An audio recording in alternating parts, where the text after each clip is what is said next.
संपूर्ण देशात घरांचा नवीन कायदा लागू। आता या लोकांची घरं पाडली जाणार। आता जर तुम्ही तुमच्या घरात राहत असाल तर आत्ताच सावध व्हा, कारण की आता एका नव्या नियमांतर्गत लोकांची घरं जेसीबीने पाडायला सुरुवात झालेली आहे। सरकारने घरांच्या बांधकामाबाबत 2 भयंकर नियम लागू केले आहेत आणि सरकारकडून स्पष्टपणे सांगण्यात आले की जे लोक हे 2 नियम पाळणार नाही त्यांच्या घरावर आता जेसीबी चालणार। 2 नियम हे असे आहेत की जे प्रत्येक घरासाठी आहेत, मग तुमचं घर जुनं बांधलेलं असू द्या किंवा आत्ता बांधलेलं असू द्या। जर त्या नियमांत तुमचं घर बसलं नाही तर ते घर आज जेसीबीने पाडायला सुरुवात झालेली आहे, आदेश देण्यात आलेले आहेत। नियम खरं तर हा जानेवारी पासून चालू झाला होता, पण आता त्याची अंमलबजावणी प्रचंड जोरात सुरू झालेली आहे। मग कोणते ते 2 नियम आहेत की जे पाळणं अत्यंत गरजेचे आहे? कोणते 2 नियम आहेत की ते जर पाळले नाही तर तुमचं घर पाडलं जाणार आहे? आता तुमचं घर नक्की सुरक्षित आहे का? तुमचं घर त्या नियमात बसतं का? हे कसं ओळखायचं? सगळी सविस्तर माहिती तुम्हाला देणार आहे। पहा, तुमचं घर नियमाच्या बाहेर जरी बसत असेल तरी देखील तुम्ही कसं वाचायचं याची टिप्स देखील शेवटच्या 10 सेकंदांमध्ये तुम्हाला देणार आहे, त्यामुळे हा व्हिडिओ अजिबात बंद करू नका। लक्षात घ्या, घर हे प्रत्येकाचं स्वप्न असतं आणि घर हे आयुष्यात एकदाच बांधलं जातं आणि त्याच घरावर जर जेसीबी चालला तर तुमचं आयुष्य उद्ध्वस्त होऊ शकतं। लक्षात घ्या, खूप महत्त्वाची माहिती आहे। प्रचंड घरांवर कारवाई सुरू झालेली आहे। टीव्हीला बातम्या याच्या फारशा येत नाहीत, पण बऱ्याचशा ठिकाणी आता घरं पाडायला सुरुवात झालेली आहे। तुमचं घर जर पडू द्यायचं नसेल, तुमचं घर सुरक्षित ठेवायचं असेल तर लक्षपूर्वक हा व्हिडिओ तुम्ही पाहायचा आहे। संपूर्ण देशात सगळ्या लोकांच्या घरांसाठी एक नवा कायदा लागू केला आहे आणि या अंतर्गत 2 नियम तपासले जात आहेत। या 2 नियमात न बसलेली घरं पाडायला स्पष्टपणे सांगण्यात आले। महाराष्ट्रातील जर आपण बघितलं तर 99% घरं गावांमध्ये, निमशहरी भागात किंवा काही लोकांनी शेतात घरं बांधलेली आहेत। तर अशा सगळ्या प्रकारच्या घरांसाठी हे 2 नवे नियम लागू करण्यात आलेले आहेत। सरकारने एक तपासणी केली होती। या तपासणीत असं लक्षात आलं की 99% घरांचा एक मोठा प्रॉब्लेम झालेला आहे आणि या प्रॉब्लेममुळेच आता घरं पाडण्याचा अत्यंत कडक निर्णय घेतला गेलाय। पहा, जर तुम्ही तुमचं स्वतःचं घर बांधलं असेल, तुम्ही ग्रामीण भागात, निमशहरी भागात किंवा शेतात घर बांधलं असेल तर तुमच्यासाठी ही अत्यंत तातडीची सूचना आहे। पहा, तुम्हाला वाटेल असं कसं शक्य आहे, पण ज्यांची घरं पडली आहेत तर ती लोक आता रडत आहेत। तुम्हालाही जर रडायचं नसेल तर तुम्ही काय काळजी घ्यायची सगळी सविस्तर माहिती घ्या, कारण की 2 नियमांनुसार याची तपासणी होणार, घराचे मोजमाप होणार, काही कागदपत्र तुम्हाला द्यावी लागणार।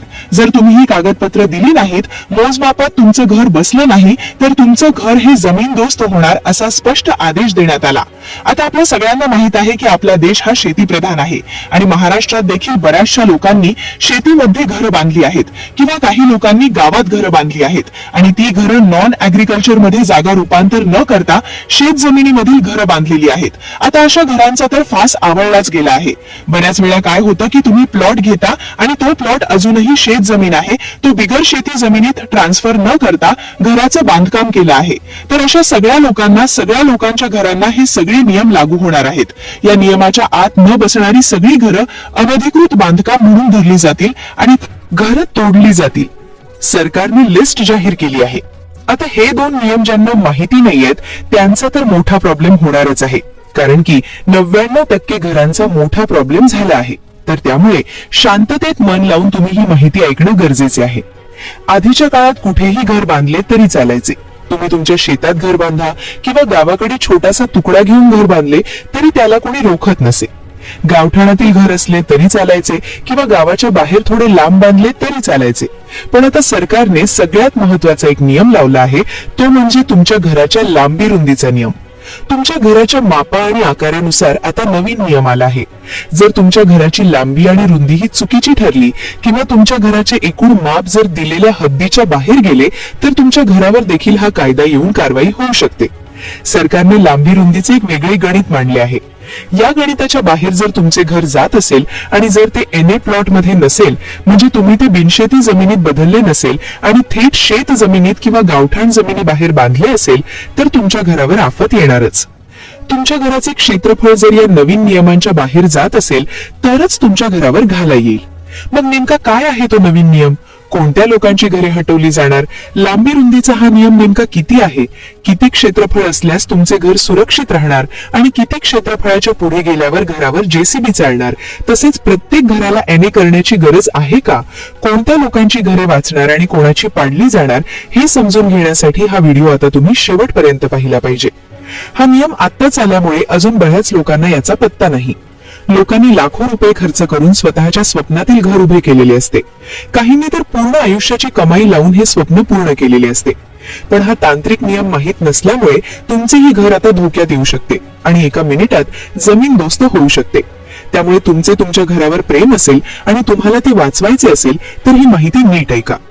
तर पहा, आजच्या या व्हिडिओमध्ये आपण एका अत्यंत महत्त्वाच्या कायद्यावर बोलत आहोत, ज्याचा थेट संबंध तुमच्या घराशी आणि तुमच्या भविष्याशी आहे. राज्यातील प्रत्येक घरासाठी जो नवीन कायदा सुरू झाला आहे, त्यात विशेषतः ज्यांनी शेत जमिनीत किंवा ग्रामीण भागात घरे बांधली आहेत त्यांच्यासाठी हा नियम आहे. आधी काय व्हायचे की कुठेही 2-4 गुंठे जागा घेतली जायची, जी मुळात शेत जमीनच असायची आणि त्यावर घर बांधले जायचे. सरकारने वारंवार हे सांगितले होते की कोणतेही बांधकाम करण्यापूर्वी जमीन ही नॉन ऍग्रिकल्चर म्हणजेच बिनशेती असणे गरजेचे आहे, तरच त्यावर कायदेशीर घर बांधता येते. पण अनेक लोकांनी हा नियम पाळला नाही आणि थेट बांधकामे केली. आता अशा सर्व घरांसाठी लांबी रुंदीचा एक नवा पॅटर्न आला आहे. तुमच्या घराचा आकार किंवा घराचे क्षेत्रफळ जर या नियमाच्या बाहेर गेले आणि तुमची जागा बिनशेती नसेल तर ते घर पाडले जाऊ शकते किंवा त्यावर कायदेशीर कारवाई केली जाऊ शकते. मग काय आहे हा नियम, किती लांबी रुंदी असायला हवी हे मी तुम्हाला नीट सांगतो. हा नवीन नियम तुमच्या जमिनीच्या फ्युचरशी जोडलेला आहे.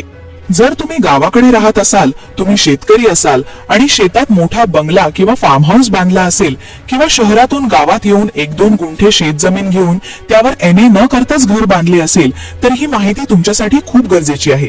भविष्यात जागा घेऊन घर बांधण्याचा प्लॅन करत असाल तरीही हा व्हिडिओ पूर्ण पहा.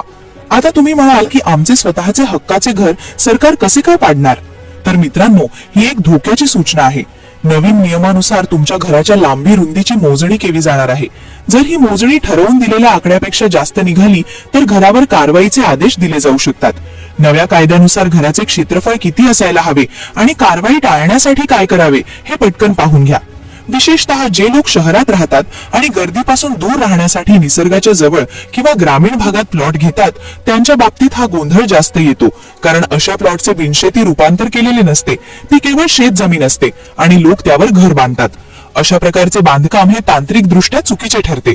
सरकारचे म्हणणे असे आहे की कोणतेही बांधकाम करण्यापूर्वी तुम्ही त्या जागेचा वापर बदलून घेतला पाहिजे.